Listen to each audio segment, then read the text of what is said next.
سیدہ خدیجۃ الکبریٰ رضی اللہ تعالیٰ عنہ کا جو وصال ہے وہ 10 رمضان المبارک کو ہوا ہے۔ سب سے پہلی موسنہ ہے اسلام کی، اور یہ وہ خوبصورت اور عظیم ہستی ہے کہ کائنات ساری کو مصطفیٰ کے پاس جا کے سکون ہوتا ہے، اور میرے مصطفیٰ فرماتے ہیں مجھے ختیجہ کے پاس جا کے سکون ہوتا ہے، ختیجہ کے پاس جا کے سکون ہوتا ہے۔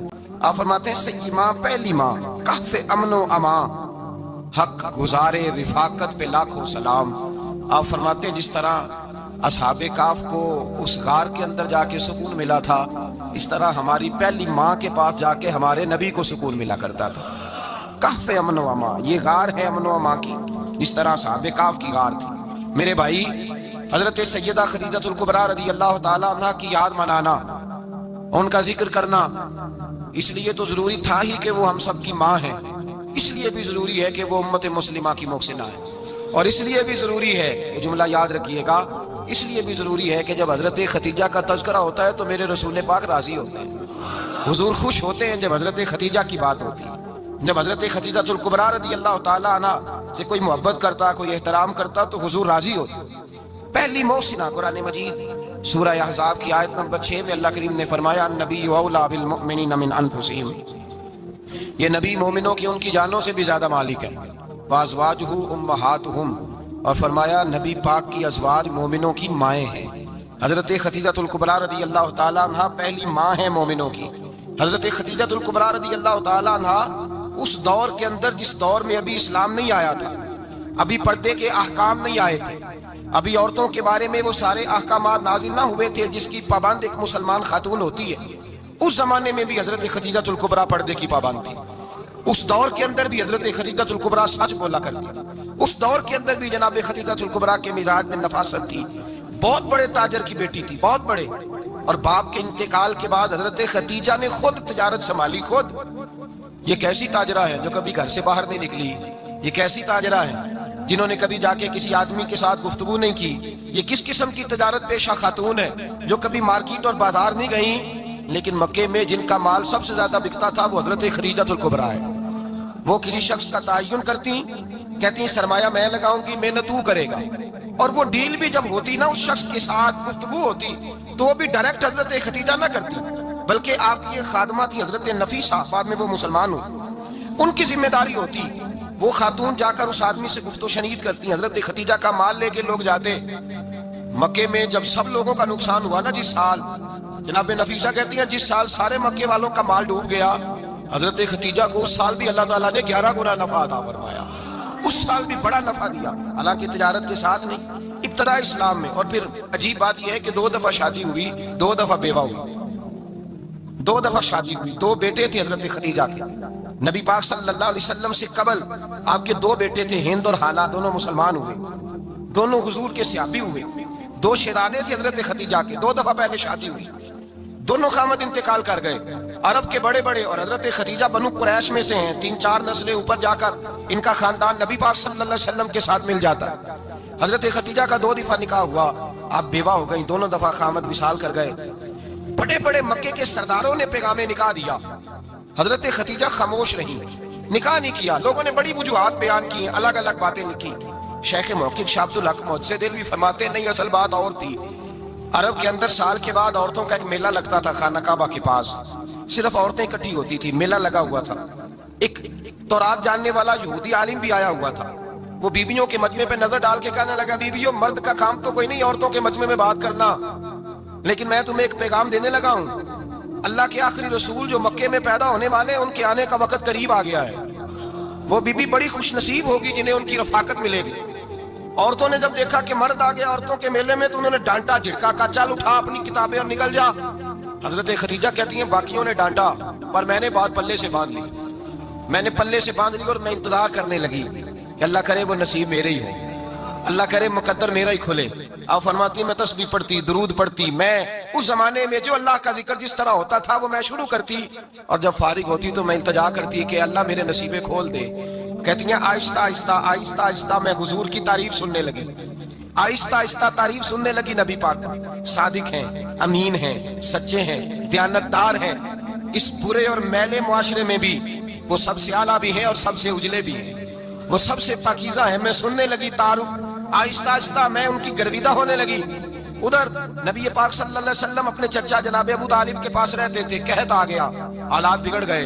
حضور سید عالم صلی اللہ تعالی وسلم سے چچا کہنے لگے بیٹے اگر مال تجارت لے کے شام جاؤ تو بڑا نفع کماؤ گے، ہمیں ضرورت بھی ہے، اور اگر ہو سکے تو خدیجہ کا مال لے کے جاؤ۔ اور نبی پاک نے کہا چچا میں نہیں کہوں گا کسی سے جا کے، میں نہیں کہتا کسی سے جا کے، جو میرے نصیب میں ہوگا میرا رب خود عطا فرمائے گا، میں نہیں کہوں گا۔ مصطفیٰ نے تو نہیں کہا۔ حضرت خدیجہ رضی اللہ تعالیٰ عنہ کہتی ہے میں نے خود اپنی خادمہ کو بھیجا، میں نے کہا جا کے پوچھو تو صحیح کہ میرا مال قبول ہوتا بھی ہے کہ نہیں، پوچھو۔ نبی پاک صلی اللہ علیہ وسلم سے پوچھا، حضرت خدیجہ کی خواہش ہے کہ آپ مال لے کے جائیں، حضور نے قبول کر لیا۔ جناب خدیجہ الکبریٰ رضی اللہ تعالیٰ عنہ کے غلام تھے، میسرہ ان کا نام تھا۔ جناب خدیجہ نے ان کو ساتھ بھیجا، فرمایا تین باتیں ارشاد فرمائی۔ ایک تو فرمایا سارا رستہ غور سے دیکھنا میرے نبی کے ساتھ کیا معاملات درپیش ہوتے ہیں۔ ابھی اعلان نبوت نہیں کیا، فرمایا ذرا غور کرنا، میرے مصطفیٰ کا مطالعہ کرنا اور مجھے واپس آ کے سبق سنانا، وہ جو تم نے چہرہ بددعا کی تلاوت کی ہو ذرا مجھے واپس آ کے سنانا۔ جنہاں نے دل پر جانی ڈٹھا ہو اکھیاں ہی تک لیاں، تو ملے ہوں تے ساجن ملیا ہوں ناساں لگ پئیاں، ذرا جا کے نا تلاوت کرنا اور مجھے اور دوسرا فرمایا تم میرے غلام ہو تو مصطفیٰ کے بھی غلام بن کے رہنا، میں سنتی ہوں کہ کردار کے، افکار کے، نظریات کی عظمت کے بلند و بالا، وہ جیسے کہیں ویسے کرنا۔ اور تیسری حضرت خدیجہ نے نصیحت فرمائی، فرمایا محمد ابن عبداللہ صلی اللہ علیہ وسلم کی رائے سے اختلاف نہ کرنا، یہ چلتے ہوئے معاہدہ کیا، جو وہ کہہ دے سو کر جانا۔ غلام کہتے ہیں میں ساتھ گیا، باتیں میں نے سن لی، لیکن جب سفر شروع ہوا نا ابھی چند منزلیں طے ہوئی تھی، میں نے کہا خدیجہ آپ نے کیا نصیحت کرنی تھی، ان کے ساتھ جو رہے گا وہ ان کا غلام ہی بن جائے گا، ان کے ساتھ جو رہے گا تو اجے میرا محبوب نہیں ڈٹھا جن ویکھ کے چن شرماوے، جے رکھے ہاتھ پھلاں وچ ہاتھ نال پھلا رل جاوے، تے ادھی راتی چن چڑھ جاندے جدوں جلوہ فرماوے۔ فرمایا جو بھی ساتھ رہتا غلام ہو جاتا۔ میں اسرا کہتے میں گیا، تجارت شروع ہوئی۔ کہتے ہیں نبی پاک صلی اللہ علیہ وسلم جب منڈی میں پہنچے تو لوگ قسمیں اٹھا اٹھا کے مال بیچ رہے تھے۔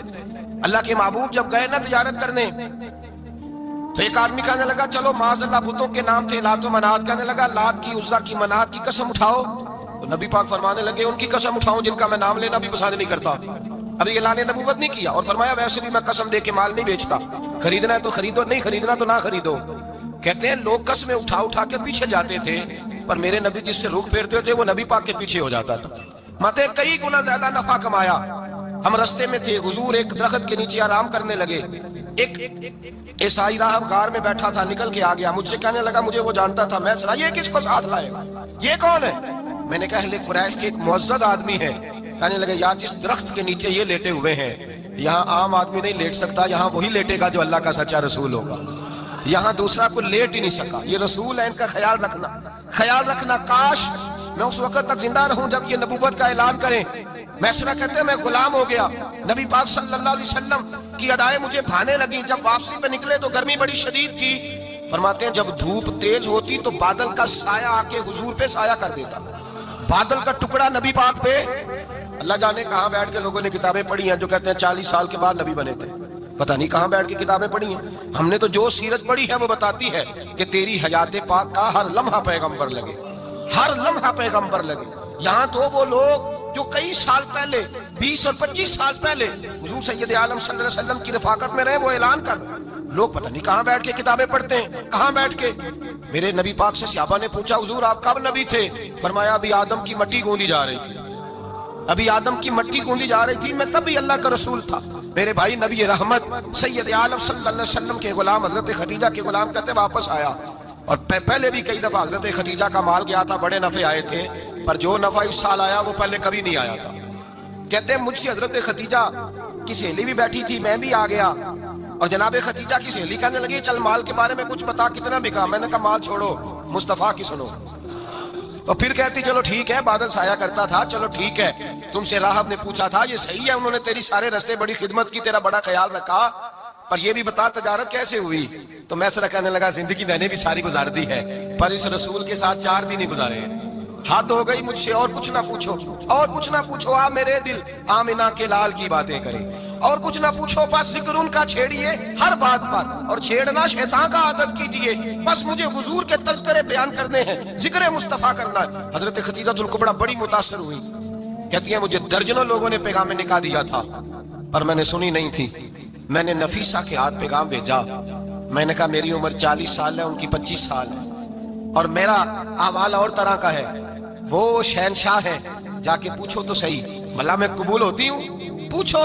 نفیسہ کہتی ہیں میں آئی تو وہ خاتون جن کے لیے لوگ بڑے بڑے قریش پیغام دیتے تھے، پیغام لے کے آئی تو رسول پاک نے عجیب رنگ بیان کیا اپنی سیرت کا۔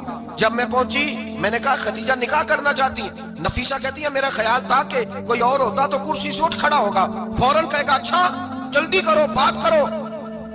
جب میں نے آ کے کہا نا حضور خدیجہ نکاح کرنا چاہتی ہے، تو نبی پاک نے میری طرف دیکھا، فرمایا وہ کہتی ہیں کہ تم کہتی ہو؟ کہا وہ کہتی ہیں۔ تو حضور نے فرمایا ٹھہر جاؤ، میں اپنے چچا سے پوچھ کے بتاؤں گا، میں مشورہ کروں گا، میں پوچھ کے بتاؤں گا۔ آج بچوں کو کچھ سبق بڑے یاد ہیں، کہتے ہیں پسند کی شادی کرنا حضرت صاحب ناجائز ہے، پسند کی شادی کرنا کوئی ناجائز ہے؟ اور میں نے کہا بھائی صرف ایک ہی جائز چیز رہ گئی اور کوئی شے جائز نہیں، یہ ایک ہی جائز چیز ہے جس کا فتویٰ سارے نوجوان پوچھتے پھرتے ہیں، سارے گانجے بنے پھرتے ہیں، مجنوں بنے پھرتے ہیں، سارے مئی وال ہو گئے، اللہ پاک کو ہدایت کی توفیق عطا فرمائے، سارے اس بری لت کا شکار ہو گئے۔ اور بھائی نبی پاک سوائے خدا کے کسی کے پابند نہیں، لیکن میرے مصطفیٰ نے اپنی امت کو یہ درس دیا ہے کہ جو بڑوں کے شفقت کے سائے میں چلتا ہے اللہ اس کی مدد فرمایا کرتا ہے۔ تجھے کیا پتا تیرا اچھا بھلا کس بات میں؟ کہا نکاح کرنا چاہتی ہوں، فرمایا چچا سے پوچھ کے بتاؤں گا۔ خدیجہ رضی اللہ تعالیٰ عنہ کہتی ہیں انہوں نے پوچھا، جناب ابو طالب کہنے لگے یہ تو خوش قسمتی ہے کہ ہمیں ایسی بہو مل جائے جس کے کردار میں، افکار میں، نظریات میں اتنی نفاست۔ مصطفیٰ کریم کے ساتھ نکاح ہوا، قربان جائیں۔ حضرت خدیجہ الکبریٰ کی شادی ہوئی تو بھائی بڑا مشکل ہوتا ہے، بڑا مشکل ہوتا ہے اپنے آپ کو ڈھالنا، لیکن جناب خدیجہ کی زندگی اٹھا کے دیکھو، میں یہ نہیں کہہ سکتا وہ کروڑ پتی تھی، ارب خرب کی میں بات ہی نہیں کر سکتا، اور 20 نوکرانیاں تھیں ان کے پاس، درجنوں ان کے پاس غلام تھے، لیکن جب رسول اللہ کے دروازہ نور پہ آئی ہیں، انہوں نے میرے نبی کے گھر میں جھاڑو بھی دیا ہے، انہوں نے حضور کے کپڑے بھی دھوئے ہیں، انہوں نے رسول اللہ کے لیے اپنے ہاتھوں سے کھانا بنایا، انہوں نے دیکھا کہ نبی پاک صلی اللہ علیہ وسلم کو دولتوں سے، تجارتوں سے، سرمایے سے پیار نہیں، جتنی دولت تھی شام کو لا کے قدموں میں رکھ دی، کہا محبوبہ جب میں تیری ہوں تو میری ہر شے ہی آپ کی ہے۔ چند دنوں میں حضور نے ساری چیزیں دے دی اللہ کے رستے میں، ہر چیز نبی پاک نے دے دی۔ حضرت خدیجہ الکبریٰ کا حال یہ تھا کہ ایک جوڑا رہ گیا، کئی جگہ سے پیبند لگے ہوئے، میں گڈی ہاتھ ڈور سجن دے اور جنج رکھے اونج رہنے، واجب نہیں جے وچ شریعت مندہ قسم نو کہنا، بس ٹھیک ہے جس حال میں محبوب راضی ہیں، کہا ہر چیز قدموں میں رکھ دی، اور حضور کے ہر رشتے کا خیال کیا، نبی پاک کی ہر خواہش کا۔ عورتیں بالخصوص میری بات پہ توجہ کرے جو عرض کرنے لگا ہوں، آگ لگی ہوئی ہے گھروں میں، فساد ہے، لڑائی ہے، جھگڑا ہے، دنگا ہے، یہ تیرا رشتہ دار وہ میرا رشتہ دار، جب تیرے آتے ہیں تو روٹیاں جلدی پکتی ہیں، جب میرے آتے ہیں تو بیماریاں بڑی ہوتی ہیں، تیرے میرے کا جھگڑا۔ آؤ میرے مصطفیٰ کریم سید عالم کا بھی حال دیکھو، حضرت حلیمہ سعدیہ ملنے آئی، شادی کو کچھ دن گزرے تو حلیمہ سعدیہ ملنے آئی، حضرت حلیمہ سعدیہ سگی اماں نہیں رضائی اماں ہے، یہاں تو سگی اماں برداشت نہیں ہوتی، سگی اماں، اور وہ بہو سوچتی نہیں بات کرتے ہوئے، سوچتی نہیں، وہ سوچتی نہیں کہ کس کے بارے میں بات کر رہی ہے، اسے پتہ ہی نہیں کہ تجھے تو پلا پلایا یہ ملا ہے نا، کبھی اس کی اماں سے پوچھ اس نے کتنی تکلیفیں برداشت کی، اس سے پوچھ کس دقت میں، کس آزمائش میں اس بچے کو پروان چڑھایا ہے، تو آج مالک بنی ہے تو تو رنگ ہی بدل گئی ہے، اور بچہ بھی بیوی کے ساتھ مل کر کے اماں کی غیبت کرتا ہے، سوچتا ہی نہیں کہ بات کس کی ہو رہی ہے، اسے خیال ہی نہیں آتا۔ حضرت حلیمہ سعدیہ رضائی ماں ہے، جب تشریف لائیں تو مصطفیٰ کریم نے فرمایا خدیجہ یہ میری اماں ہے۔ جناب حلیمہ سعدیہ کہتی ہیں میں گھر میں رہی، میری خدمت کی، مجھے کھانا پکا کے دیا، بستر بچھا کے دیا، کپڑے لے کے دیے، اور جب میں جانے لگی تو کہنے لگی آپ میرے مصطفیٰ کی اماں ہیں، پہلی دفعہ آئی ہیں، تھوڑا سا تحفہ نہ دے دوں؟ میں نے کہا جیسے مرضی حضرت حلیمہ کہنے لگی، تو جناب حلیمہ سعدیہ کو 40 بکریاں اور ایک اونٹ تحفے میں عطا فرمایا۔ اور یہ جو بی بی آ کے مالی بنی ہے نا آج، جس درخت کی چھاؤں میں تو بیٹھی ہوئی ہے نا، اگر تو سمجھے تو اصل احسان اس ماں کا ہے جس نے یہ پروان چڑھا کے تجھے دیا ہے، اصل نیکی اس اماں کی ہے جس نے تیرے سر پہ یہ سرتاج رکھا ہے، اور تو اس ماں کو ہی بھول گئی ہے۔ اور شکوہ بہو سے نہیں، شکوہ اس بیٹے سے ہے، بیٹے سے ہے جو علیحدہ بھی ہونے لگا تھا تو اماں سے علیحدہ ہو گیا ہے، جس نے سوچا ہی نہیں کہ ماں کے ہاتھ اٹھ جائیں تو عرش کا مالک کہتا ہے فرشتوں سے کہ پیچھے ہٹ جاؤ، ماں اور باپ اولاد کے لیے جو مانگیں گے میں فوراً ادا کروں گا، تجھے پتہ ہی نہیں۔ اور ادھر رسول پاک کا کیا حال ہے، کہتے ہیں وہ تیرے رشتہ دار ہیں، تیرے بہن بھائی ہیں، تو جا میں تجھے دروازے پہ چھوڑ آؤں گا، تو مل ان سے، میں نہیں ملتا، میں صاحب ہوتا ہوں، میرا ان سے کیا لینا دینا۔